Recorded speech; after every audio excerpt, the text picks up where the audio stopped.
शिव महापुराण की कथा कहती है, 3 वृक्ष, 3 पशु, 3 पक्षी और 3 जलचर पितरों के तुल्य होते हैं। बहुत ध्यान देना शिव महापुराण की इस पितृ शांति शिव महापुराण को जो आप सुन रहे हो नैमिषारण्य से, बहुत ध्यान से सुनो। पितृ दोष है, इसके लक्षण क्या है? घर में अशांति होना, घर में 4-5 लोग रह रहे हैं, जरा जरा सी बात में क्लेश हो, समझ लो पितृदोष है। पितृदोष, 1 रुपया कमा कर लाओ, 1.25 रुपए खर्च हो, खूब पैसा आए हाथ में दिखे ही नहीं, समझ लेना पितृदोष। 4 दिन दुकान अच्छी चले, बाकी के समय बैठना पड़े, समझ लेना पितृदोष। घर में बच्चे चिड़चिड़े हो जाएं, गलत संगति में डूब जाएं, समझ लो चिड़चिड़ हो रहे हैं, पितृदोष। घर के बच्चे माता पिता का आदर ना करें, सम्मान ना करें, तेज आवाज में बात करें, समझ लो पितृदोष। पितृदोष मालूम पड़े। और इतने से भी अगर आप नहीं समझ सकते, परिवार का कोई एक व्यक्ति जब जब भोजन करने बैठे तब तब उसकी थाली में बाल आए, भले वो होटल में खाए तो भी बाल आ जाए, वो कहीं खाना खा रहा है तो बाल आ जाए। 8-15 दिन में, 4 दिन में, 3 दिन में, 2 दिन में, 6 दिन में आपकी थाली के भोजन में अगर बाल निकल रहा है, केश निकल रहा है, समझ लेना कि पितृ आपसे कुछ मांग रहे हैं, पितृ आपसे कुछ चाहते हैं। क्योंकि पितृ बोलते नहीं आता, केवल घर का व्यक्ति जब भोजन करने बैठेगा, सब अच्छे से बनाया, सब अच्छे से करा, फिर भी थाली में अगर बाल निकल रहा है। और कोई व्यक्ति ऐसा होता है जिसकी थाली में बार बार बाल आता है, वो कितने के लिए, पत्नी को भी कह दिया, परिवार को भी कह दिया, तो भी वो होटल में खाएगा तो बाल आ जाएगा, अचानक आ जाएगा, भले पानी पिएगा तो आ जाएगा, कुछ खाएगा तो बाल आएगा। 8 दिन में, 15 दिन में, 6 दिन में उसके भोजन में बाल आएगा ही आएगा। समझ लो पितृ कुछ कहना चाहता, पितृ कुछ बताना चाहता, कुछ वर्णन करना चाहता। घर में अगर आप उससे भी नहीं समझ सकते तो घर में बैठे बैठे एकदम गंध आने लगे। 8 दिन में, 4 दिन में, 6 दिन में, ना जाने कौन सी गंध की बदबू सी आ रही, कोई गंध आ रही, कोई सुगंध सी आ रही, कोई गंध सी आ रही। समझ लो पितृ की छाया पड़ रही है, पितृ कुछ मांग रहा है।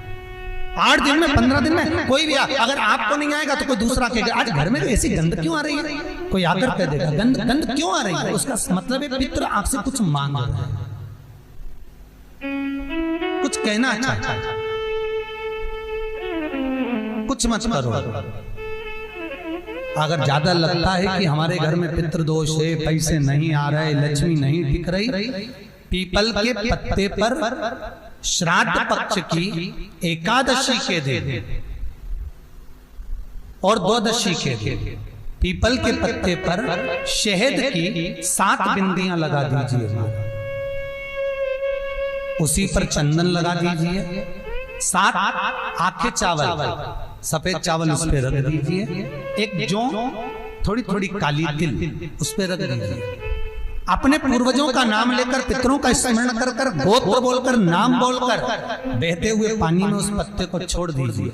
ये केवल श्राद्ध पक्ष में होगा, एकादशी तिथि के लिए बहते पानी में छोड़ दीजिए। जिंदगी में कभी संपदा की कमी नहीं आएगी, पितर आशीर्वाद देकर जरूर जाएंगे, ये पक्का है। शिव महापुराण कहते हैं अगर ज्यादा रोग है, बीमारी है, तो श्राद्ध पक्ष की 9वीं तिथि के समय पर केवल बड़ के पत्ते के ऊपर, बड़ का जो पत्ता होता है, बट वृक्ष का पत्ता, उस पे काली तिल और जौ 21 बार उतार कर, जो व्यक्ति बहुत बीमार पड़ा रहता हो, कोई ना कोई बीमारी उसको घेरी रहती हो, तो बड़ के पत्ते पर काली तिल और जौ, काली तिल और जौ रख कर पितरों का स्मरण कर कर 9वीं तिथि के दिन 21 बार उतार कर बहते पानी में डाल दो या पीपल के पेड़ के नीचे रख दो, बीमारी समाप्त हो जाएगी, रोग नहीं घेर सकता। अगले श्राद्ध तक लिखकर रखना कि किस तारीख को करा, किस तिथि को करा, अगली तिथि तक जानना, आपको रोग नहीं आएगा, बीमारी नहीं आ सकती, कष्ट नहीं आएगा। शिव महापुराण का भाग, भगवान शिव आनंद की राशि। तो 3 वृक्ष 3 पशु, 3 पक्षी और 3 जलचर ऐसे हैं जिनको पितृ माना है। तो 3 वृक्ष कौन कौन से हैं? शास्त्र कहता है पहला पीपल, दूसरा बरगद बड़ और तीसरा बेलपत्र। इन 3 वृक्ष के नीचे श्राद्ध पक्ष में पितरों का निवास हो जाता है। इन 3 वृक्षों के नीचे 3 वृक्ष पितरों के तुल्य हैं। पहला पीपल, दूसरा बट वृक्ष, तीसरा बेलपत्र का बेलपत्र का। कभी अनायास श्राद्ध पक्ष में आप कुछ भी ना कर पाए, कुछ भी ना कर सकते हो, तो एक पत्ते के ऊपर कोई सा भी पत्ता ले लो, चाहे पान का ले लो, कोई पीपल का ले लो, कोई भी पत्ते के ऊपर एक पुड़ी, थोड़ा मीठा थोड़ा नमकीन रखकर अपनी कामना कर अपने पूर्वजों के लिए इन 3 वृक्ष के नीचे 16 श्राद्ध में किसी भी एक दिन आप वो भोजन को रखकर आ जाइए। अपनी कामना कर सुख का अनुभव होगा, पितरों को शांति मिलेगी। 3 वृक्ष पितरों के तुल्य हैं। 3 पक्षी पितरों के तुल्य हैं। कौवा, हंस और गरुड़। एक कौवा और एक श्वान, कुत्ता, ये 2 ऐसे होते हैं जिनको 20 मिनट पहले, आधे घंटे पहले, 1 दिन पहले, 24 घंटे पहले, 48 घंटे पहले क्या होने वाला होता है, कौवे को और श्वान को भान हो जाता है। क्यों? क्योंकि ये यमलोक में जहां यमराज निवास करते हैं, श्वान और कौवा उस स्थान का भाग ग्रहण करते हैं और इनको ये ज्ञान पूर्व से यमराज से प्राप्त होता रहता है। पूर्वान होता प्राप्त होता रहता है। एक कौवा, एक श्वान, कोई घटना घटने वाली होती है तो कुत्ता रोने लगता है। कोई घटना घटने वाली होती है तो कौवा आकर बैठ जाता है। कोई आ रहा है तो कौवा आएगा। कोई भाव सूचक है तो कौवा आकर बैठेगा। दरवाजे पर कैसे, उसका भी भान है। अटारी पर कौवा कहाँ बैठा है, दरवाजे पर कौवा कहाँ बैठा है, किस स्थान पर कौवा विराजमान है, उसका भी भाव हमारे शास्त्र में वर्णन है।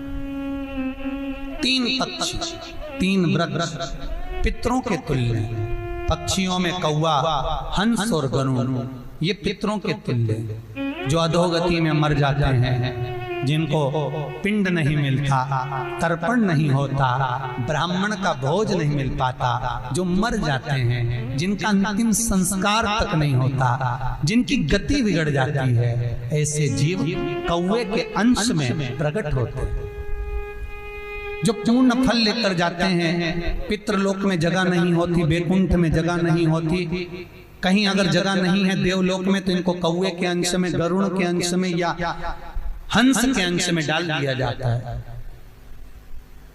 महाराज फिर अगला वर्णन किया, 3 पशु, कुत्ता, गाय और हाथी, ये पितरों के तुल्य होते हैं।